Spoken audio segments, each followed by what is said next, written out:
Picture this. On one hand, you've got a wild wolf, right? It's braving a brutal, freezing winter, fighting tooth and nail for every single scrap of food, relying entirely on its instincts and its thick coat just to see tomorrow. Now contrast that image with a perfectly uniform, endlessly golden field of cultivated wheat. It's just swaying gently in the breeze, meticulously planted and harvested to feed millions. These two images, they feel completely worlds apart, don't they? One represents the raw, unforgiving edge of survival, and the other represents total, calculated control. It begs a really fascinating question. Who or what is actually in charge of shaping life on Earth? Welcome to The Explainer. I am so thrilled to have you here today. Our goal is to completely demystify exactly how populations of living things change over time.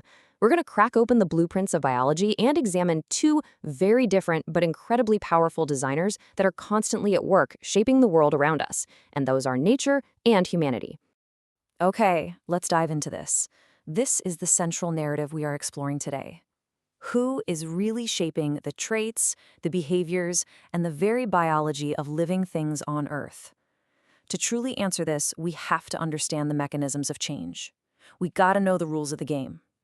Section 1. The Engine of Evolution. Forget those dry textbook definitions for a second. I want you to think of natural selection as this epic high-stakes filter. Let's go back to our wild wolf to see how this engine actually runs. And it happens in 5 distinct steps. Step 1. It starts with genetic variation. So, maybe some wolves in a pack naturally just have slightly thicker coats than the others. Step 2. Because nature produces many offspring, but resources are incredibly scarce. Step 3 kicks in. A fierce struggle for survival. The freezing winter sets in, and food gets really hard to find. Well, step 4. The wolves with those thicker coats, they're better adapted to the freezing cold, so they survive. And ultimately, step 5, they pass those specific winning genes, their alleles, on to the next generation.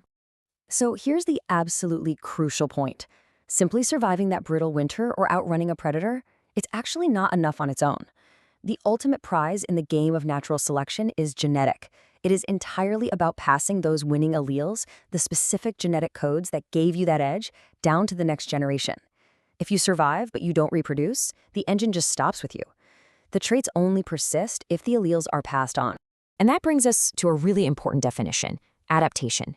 It's the process resulting directly from natural selection by which populations become more suited to their environment over many generations. Remember, this isn't some overnight change. It's a slow, methodical process resulting from those 5 steps we just talked about, repeating over and over again, generation after generation, until the whole population is fundamentally better suited to wherever they happen to live. Section 2. Adaptation in real time. Now, you might be wondering, we often think of natural selection as ancient history, right? Like dinosaurs adapting or ancient wolves evolving. But can we see natural selection happening today? Well, the answer isn't just yes. It's happening right under our noses. And in some cases, it is literally a matter of human life and death. Let's talk about the terrifying reality of antibiotic-resistant bacteria. This is a perfect, modern example of natural selection happening in real time. Just like we saw in those 5 steps earlier, genetic variation naturally exists in a massive population of bacteria. Then we introduce antibiotics. Bam! This creates a huge, immediate struggle for survival. Here, our medicine is the harsh environment. Most of the bacteria are wiped out, but those few that happen to possess genetic variations making them resistant, they survive. They are the better adapted.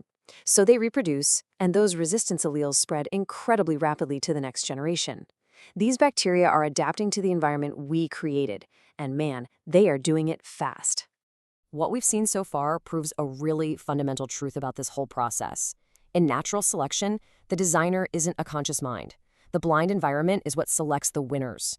Whether that environment is a freezing winter, a massive drought, or a heavy dose of antibiotics in a hospital ward, the environment just acts as this ruthless filter, completely uncaringly deciding which alleles make it to tomorrow. Section 3. Directed design, selective breeding.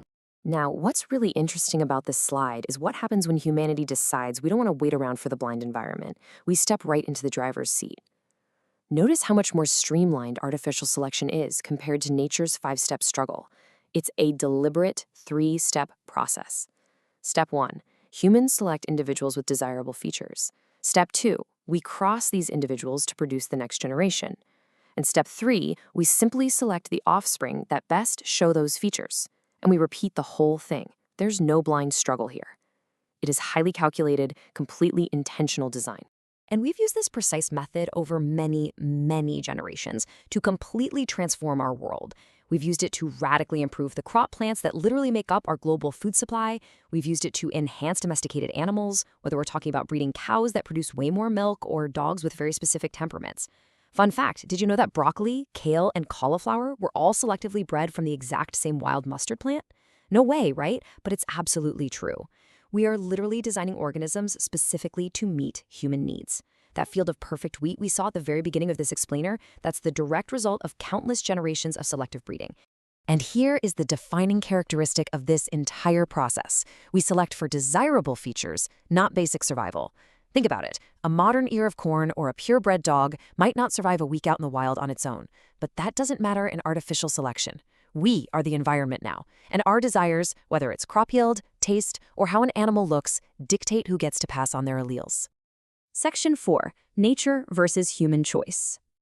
Let's move to and see how this builds, because it's time to bring these two massive forces together.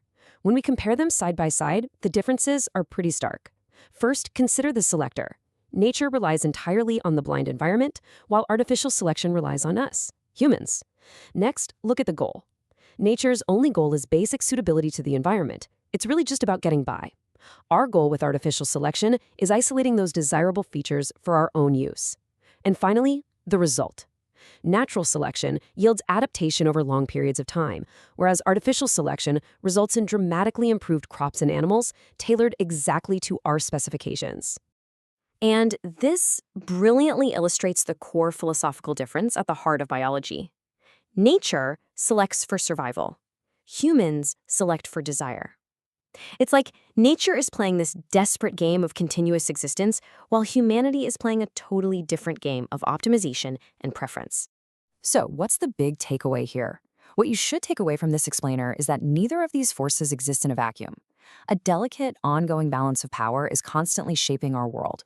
We're molding the crops and animals around us with incredible precision, sure, but at the very same time, that vast ancient engine of natural selection is still churning away, adapting wild populations to changing climates and shifting ecosystems. Which leaves us with one final, deeply important thought to ponder. As we look at the incredible yields of our modern farms, it is so easy to think we are entirely in control of the whole shebang. But remember those antibiotic-resistant bacteria we talked about earlier? We have absolutely mastered artificial selection, but as biology adapts to outsmart our greatest medicines, we really have to ask, is natural selection still mastering us? Thank you so much for joining me today. Keep asking questions, keep looking at the science, and I'll see you next time.